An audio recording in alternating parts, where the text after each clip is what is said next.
This is the story of Seo Jun, where he grew stronger by farming and evolving his pets by giving them his special juice, making them thick. Thick what the b. In the previous episode, we saw how Theo rizzed up Iona the Destroyer, and on the other hand, Seo Jun was leveling up super fast, doing practically nothing thanks to his onion blade farming strategy. Then he decided to build a huge fence with the help of the Minotaur to keep the intruders out. At this rate, Seo Jun is practically building his own kingdom. But just then, the mother bear went into labor again and gave birth to many healthy rabbit babies. At this rate, Rabbit Dad's gonna repopulate the entire kingdom, and it might as well be called the Alabama Kingdom. And guys, today's like goal is 5,000 likes. Please like, subscribe, and write Nabber Daddy Rocks in the comments to support me in making these videos. Now let's continue. Meanwhile, on the 52nd floor in Red Flame Mountain, the entire mountain was deserted. A hot breeze was blowing, and the heat was so intense that your eggs could get boiled in just a moment. A colossal creature with a pig-like face,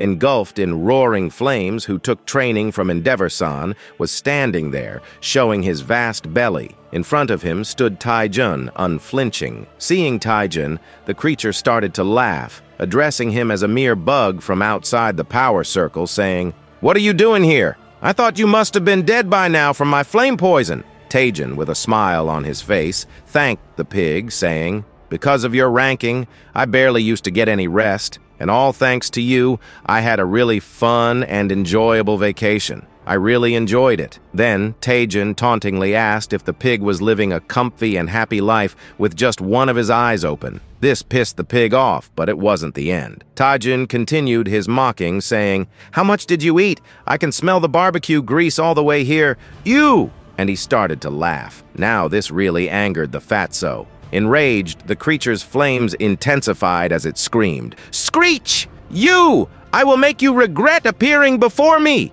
The ground trembled under the force of its anger. The pig started to twerk his ass, his entire body covered in flames, and with the shockwave generated from his twerk, the entire ground started to get destroyed. With a powerful crash, the creature slammed into the ground, causing an explosion of flames and debris. The shockwave from the impact highlighted the ferocity of the battle. The fatso's heat was so intense that even the ground was melting, but Taijun just stood there saying, such petty tricks no longer work on me." Then Taijun took his trump card up. He was holding the sun's pumpkin sweet potato that Dongshik gave him, and while shouting that now with this he would make the fatso a really grilled pig, Taijun took a bite of the pumpkin sweet potato. The sound of his teeth crunching echoed, and the next moment, Taijun went Super Saiyan 2. He screamed and then also powered up, throwing his aura around. Seeing how Taijun was unaffected by his flame and was powering up, this left the fatso confused. But before he could react,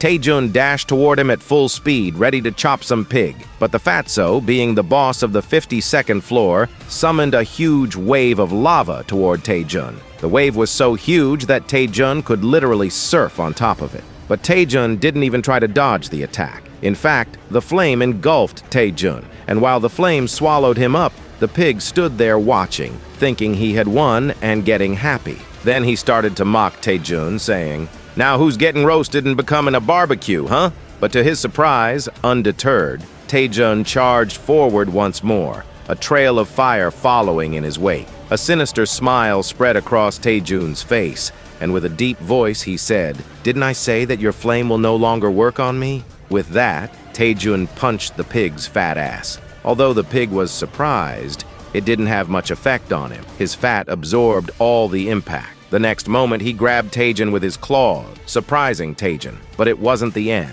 The pig unleashed a dangerous, intense flame from his claws, which he used to grab Taijun, to roast him alive on that spot. Still grabbing Taijun, he continued to raise the temperature furiously, saying he would crush Taijun right here, right now. "So it doesn't matter to me if my flames have any effect on you or not, as you're going to die in my hands," the fatso declared.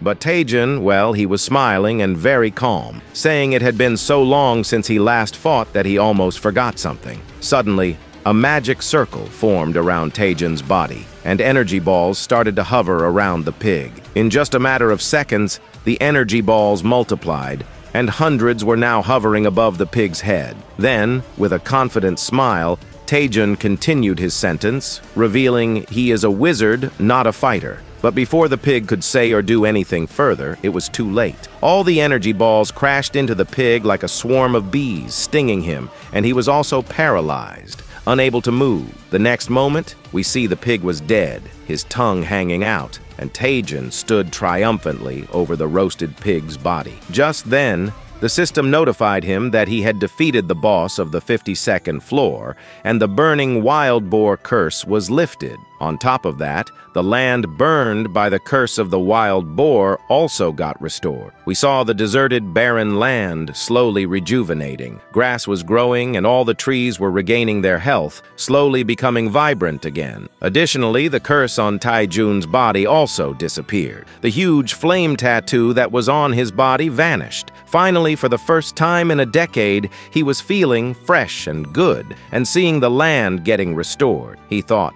the land was also cursed like his body. He was really happy as he took out the Sun Pumpkin Sweet Potato and thought that all of this was possible thanks to the Sun Pumpkin Sweet Potatoes that he got. He wondered how he should repay his debt. Suddenly, the old man saw a little cat, who was surprised to see that there was greenery all around in what was a barren land just a moment ago. The entire land was deserted, and suddenly, huge grasses started to grow. But all this grass was making it inconvenient for little Theo to walk on the 52nd floor. As he came near the large old man, Theo was surprised to see a human here, but the one who was in deeper shock was Taejun. He was shocked to see a wandering cat merchant on the 52nd floor. Theo, on the other hand, was annoyed. He got really angry by seeing the Sun Pumpkin Sweet Potato in Taejun's hand. Then Theo started to shout while pointing his paws toward Taejun, asking where he got this Sun Pumpkin Sweet Potato. Taejun then looked at the sweet potato for some time and started telling the whole story to Theo. Hearing everything, Theo was shocked to the core, knowing that Dongshik was the old man's student. Theo started complimenting Dongshik because, according to him, he was an amazing student if he brought the pumpkin sweet potatoes for his teacher who was in pain and suffering. Hearing this, Taejun started laughing loudly, telling Theo that Dongshik was indeed quite special. He turned around and thanked Theo for the sweet potato because he was able to escape the curse of flames thanks to it. He was really happy and thanked Theo from the bottom of his heart. Taejun said he was now indebted to Theo and told him he would definitely repay this help. But Theo immediately countered, telling the old man that according to Asian mom's rule numbered 8, he should pay back the debt he had right now. This made Taejun a little surprised, and he started wondering what Theo was talking about. Theo gave a devilish smirk while telling the old man that he would have to make a contract with the wandering cat merchant. As the scene shifts, we see the old man sitting down, telling Theo that a contract inside the tower was an important pharmaceutical magic, and he did not want to be limited by a wandering cat. Theo was shocked by this answer, telling the old man that it was him who said just now that he wanted to repay his debt. To do this, the old man had to become the cat's subordinate. But the old man was still not ready. Even Theo, who was demanding at first, was now begging the master to become his subordinate. But seeing Theo beg and cry like that, Taejun felt bad and came up with an idea. He suggested, instead of becoming the underling of Theo, why don't they become friends? As if they become friends, he will do anything in his power to help Theo whenever he was in problem or needed any help from him. Well, Theo had a plan on his mind as he messed up with the pumpkin potato. He wanted to do something for Seo-jun, and for that, he needed the old man to follow his command. That is why he said the old man should be his subordinate. But the suggestion to become friends and hearing Taejun would listen to any of Theo's requests made Theo smile, opening his cute mouth while thinking he could really ask the old man to do any favor for him. But the master stopped the wandering cat, telling him that first he had to decide if he was really a friend of the old man or not. Theo proudly put his paws on his hips, thinking the old man was definitely capable. But before the old man could process anything, Theo demanded him to follow along to the 38th floor. As the scene shifts, we come to the 99th floor, where Seo-jun is cooking something in a pot. As he opens the lid, a delicious smell wafts out, making the tower farmer smile at his cooking. Seo-jun immediately tells the rabbit that he has cooked the meal for more than 12 hours and wants to know if it's okay to eat now. Even the cute little bunny agrees, telling him that cooking for this long was enough. We learn that Seo-jun was preparing a soup of red locusts, and the rabbit was helping him make it. Seeing all the monsters eating the red locusts like delicious food, Seo-jun decided to try cooking it for himself. He figured that even if the visuals weren't great, it was still important to consume a variety of proteins. Even the baby bear was looking at the food with a drooling mouth. Seo-jun reassured the rabbit that the red locust had boiled properly and completely. As soon as the cooking finished, a notification popped up, informing Seo-jun that he had achieved the feat of making boiled red locust for the first time in the tower, so his cooking skill reached level 3. Seo-jun was shocked to know that no one had ever tried cooking red locusts in the whole tower. He ripped off the hard outer skin, cut off the inner flesh, and boiled the meat to make it safe for eating. But as soon as Seo-jun started chewing on the meat, he saw he couldn't tear the flesh, no matter how hard he tried. His face turned red with effort. He wasn't going to stop and finally tore a piece out of the meat, but due to the intense force he used, the tower farmer slammed his head onto the wall, surprising the baby bear, whose mouth was left open, seeing Seo-jun slamming his head on the wall. Laying on the floor and crying, Seo-jun attracted the black rabbit's attention. The black rabbit came to see what his uncle had done. He saw Seo-jun crying, complaining about how tough and sticky the meat was. As soon as he turned around, he saw multiple notifications pop up, telling Seo-jun that after consuming the red locust meat, the small amount of poison that remained in the meat was now poisoning him. But because Seo-jun now had poison resistance skill after drinking the special juice of Aileen, all the poison was slowly getting detoxified. Reading this almost stopped Seo-jun's breathing. He realized the red locust was a poisonous monster. If it wasn't for the detoxifying green onion and his poison resistance, he might have died from just one bite. But he saw the baby bear eating the delicious meat as if it were the most delicious food in the world. The baby bear, feeling sorry for his dad, wondered why his dad's teeth were so weak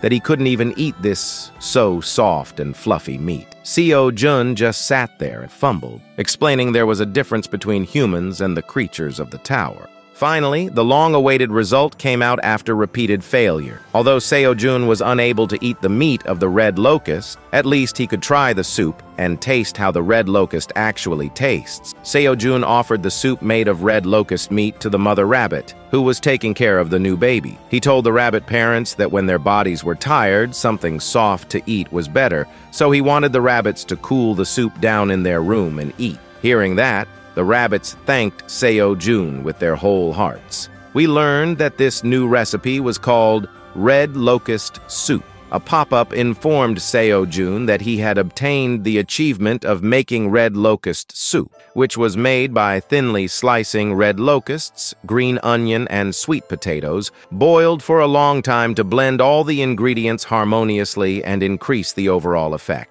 The detoxifying green onion neutralized the poison of the red locusts. When consumed, strength would increase by 5.1 for 30 minutes, and the combat food effect would keep the user full for 3 hours. It was a C-grade item with a shelf life of 30 days. Seo-jun looked at the notifications while the rabbits were drinking the soup. He thought the soup had an unusual title of combat ration, but as soon as he started drinking the soup and took just one sip, he stood up in shock, startling the baby bear, who wanted to know what kept happening to his dad from time to time. He asked, "Now what happened to his dad?" Seo-jun, still surprised, started telling the baby bear that the soup tasted just like tender and delicious chicken. We see Seo-jun started crying from the nostalgia he felt, but the baby bear, as innocent as ever, asked his dad what a chicken was. Seo-jun just replied that it was his favorite dish. He started patting the baby bear playfully, while the creature told his dad that if he liked it that much, then the baby bear liked it too. Meanwhile, the thick mommy queen bee, along with other queen bees and their worker bees, were just chilling on the rooftop of Seo-jun's house. They were watching and hearing what Seo-jun was doing, smiling contentedly. It was day 235 of being stranded in the tower, and Seo-jun had found a kind of meat that tasted just like chicken. With that, this chapter comes to an end. Hit the like button and complete today's goal of 5,000 likes. Also, subscribe and join the channel to support me financially and get a shout out in the next video. Thanks for watching.